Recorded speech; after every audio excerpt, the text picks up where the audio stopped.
everyone, my name is Lindsay and welcome back to my YouTube channel. First, I'd like to say thank you so much for all the support on my last two videos, which were my everyday spring makeup routine, which is the look I'm wearing right now. If you would like to see how I did this look, I'll link it below for you, and a soft brown smoky eye. Today's video is going to be a very unique topic. I'm going to be talking about hirsutism and my struggles with hirsutism. To begin, hirsutism is abnormal growth of hair on a woman's body. So places that would be considered abnormal are on your jawline, maybe on your cheeks, your chest, your back, and maybe even your fingers and your toes. Usually hirsutism will appear on women in the areas where men would grow beards. So like I said, on the jawline and on the chin, maybe on the top of the chin, and oftentimes on your cheeks right here. A lot of the times hirsutism will start out very small. Women will notice that they have some odd hairs here or there. They might pluck them, they might shave them, they might get rid of them however they like. But the problem is that they grow back, and oftentimes the hair will grow back thicker and darker, which is a real problem because it's not a very feminine-like quality. Hirsutism is caused by an excess of androgen hormones in women. And what I mean by androgen hormones, I mean testosterone. Usually women will notice the hair growth, the abnormal hair growth first, but other things that you could notice are deepening of your voice, acne, increased muscle mass, or maybe even balding in areas where you want hair. Risk factors that come along with hirsutism: you might have hirsutism if you have PCOS, Cushing's syndrome, maybe tumors, or even medications. Unfortunately, hirsutism is not preventable. A lot of doctors will recommend that you eat healthy, stay active, keep a very healthy lifestyle. If you are overweight and lose a lot of weight, that can decrease the amount of hirsutism that you might get. So my experience with hirsutism started when I was in 7th grade. All throughout my life, from the time I was probably 9 years old until my junior year of college, I was a cheerleader, a dancer. I sang, I danced, I did a lot of performing. When I was about 13 years old, I was in 7th grade, and my mom and I were driving to a cheerleading competition that was out of state. My mom looked over and noticed a hair on my chin. She thought it was just, hormones, typical teenage hormones, so she took tweezers and just plucked it out. As I started to grow older and experience more of what puberty does to hormones, I had a lot more hair on my face than what was normal. My mom would tweeze my face probably once every couple weeks to make sure that all the hair is off my face, but sometimes it's just a high maintenance condition and you forget to do that. I'll never forget when I was in high school, a sophomore in high school, I was with my very first boyfriend, who wasn't always very considerate of my feelings. One day he touched my face and literally tried to pull off all the hairs that were on my face, and I went home crying. I was mortified. It was completely embarrassing and really hard because it just was something that I was hoping no one would notice, and it's really was difficult knowing that people were noticing that I had abnormal hair growth on my face.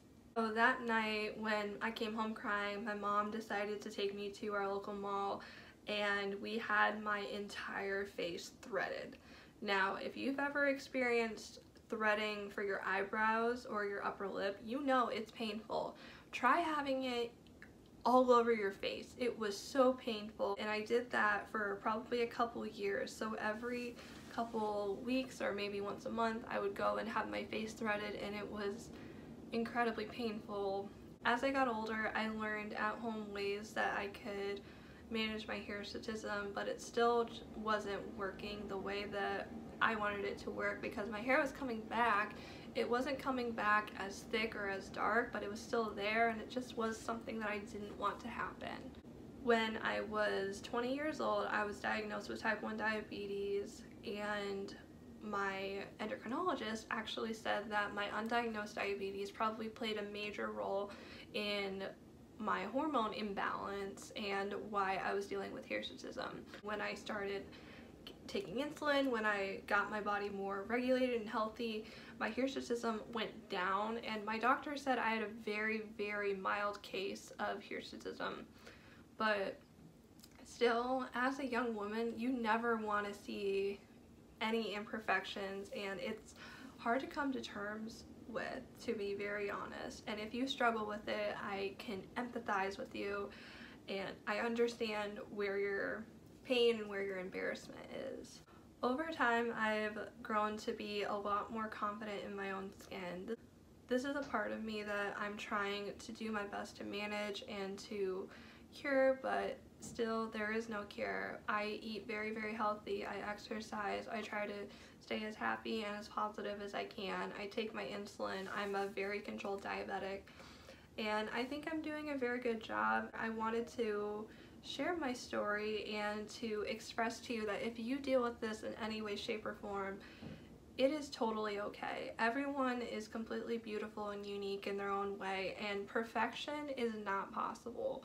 There is no way anybody on the face of this earth can be considered perfect, because there's just no such thing.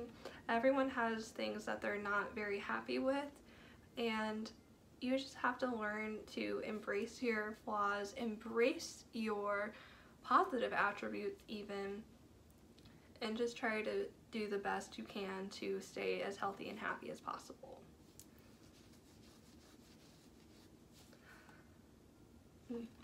Like I said, now that I'm older, I've learned ways to manage my hirsutism on my own. I'm going to be showing you the way that I manage my hirsutism in my very own home. This is what I do when my hair growth is getting a little out of control. It is not the typical method I feel a lot of people would do, but it works. Getting started, I am using my Simple Truth facial wipes to remove any dirt, oil, and makeup that may be on my face. You want to make sure your face is nice and clean in order to remove the hair.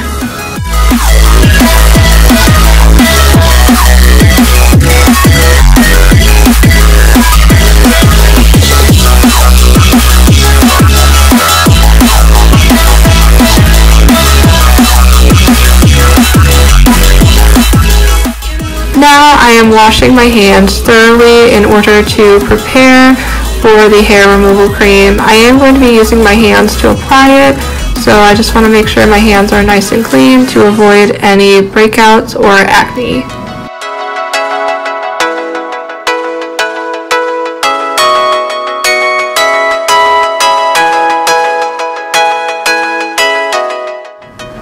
Now that my hands are nice and clean, I am taking my Nair hair and body cream, shaking up the bottle, and placing it on my hands.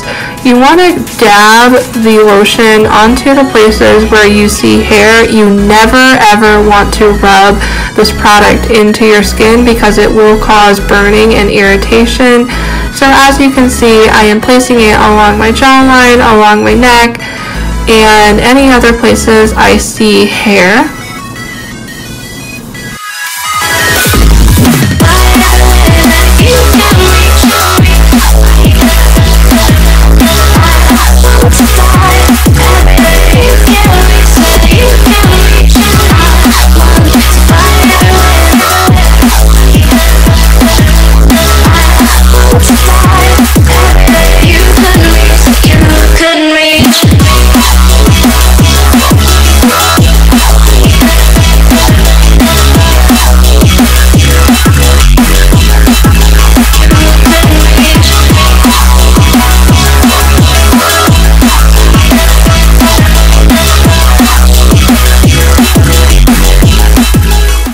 Now that I'm done applying the cream, I'm going to set my timer for 7 minutes and wait for the hair removal cream to do its thing.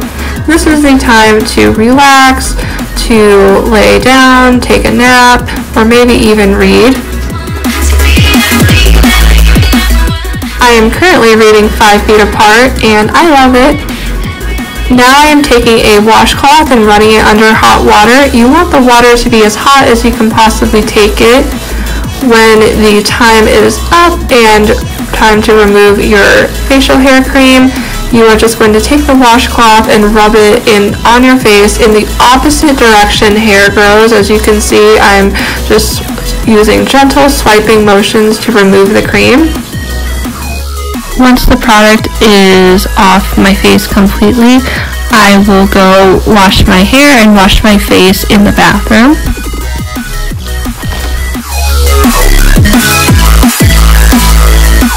To cool off my skin, I use an Aloe Vera soothing gel. I apply that all over my face in a nice thin layer.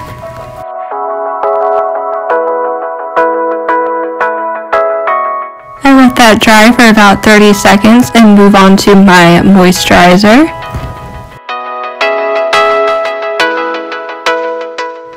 And this is totally optional, but for a final touch, I will use the E.L.F. Hydrating drops. And then I am completely done with my facial hair removal routine. So as you can see, there are different ways that you can manage your hirsutism right at your very own home and in your own way.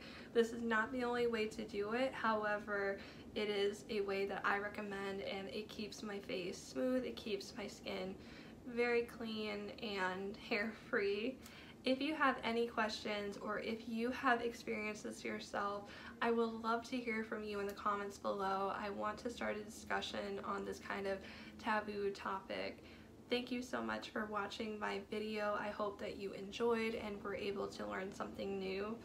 And like I said, if you have any questions or comments, please leave them below.